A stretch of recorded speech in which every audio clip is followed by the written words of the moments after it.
you are about this industry and the frustrations that you have sometimes. And we see it on the videos that you put out sometimes, where you talk about, you know, what perhaps isn't quite as honest and integral. So, you know, what is it that you want to change about real estate or estate agency in general?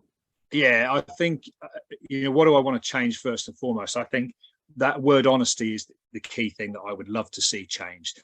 If I'm honest, in some respects, it's an opportunity from my perspective, because what's the biggest thing that gets in the way of vendors moving house as quickly as generally they would like? It's the fact that the agents in the high street models are targeted in the wrong way. So they're targeted by listings and they're rewarded accordingly for getting them. So they go out and they will tell a vendor whatever it is they want to hear in terms of what their house is worth, and forget all the other marketing elements that we have at our disposal, all the other levers we can pull. We can't escape the fact that the price part of that strategy sits front and center of whether you get the thing sold or not. It has to be correct and it has to be realistic, because buyers aren't stupid. But what stuns me is that the high street estate agency model seems to think that vendors are, you know, and I really, really hate it. You know, their answers when a property's been sat on the market for 4, 5, 6 months is that the market's slow. They were telling people that in the middle of last year, when quite honestly, my nan could have sold houses. She's been dead for 24 years. Do you know what I mean? It's like, that's just not true. Don't lie to people. And that's the one thing that needs to change.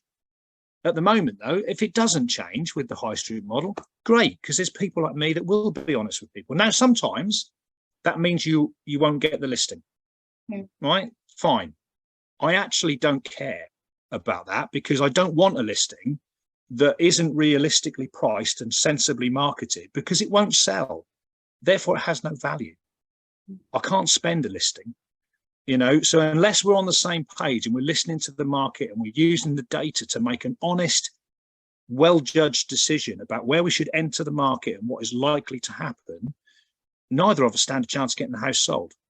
You know, not me nor the vendor. It doesn't make any difference how good I am at what I do or how motivated they are to move. If the thing isn't honestly priced, you stand no chance, because buyers are not stupid. That's the one thing above all else that in this industry needs. That's why agents get a bad name, you know, because we leave these things sat there. We don't talk to the vendor when stuff has gone on the market. When I say we, I don't mean me.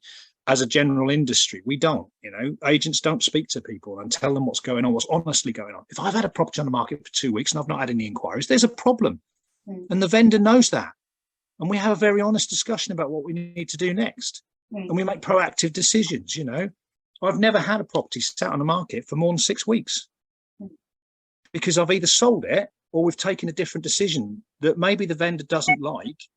But the honesty means that if this is how we're going to get it sold, this is what the market's telling us. So we have to make a decision on that basis. So the honesty is the biggest thing that needs to change in this industry. Stop lying to people. Just stop doing it. It's just not necessary.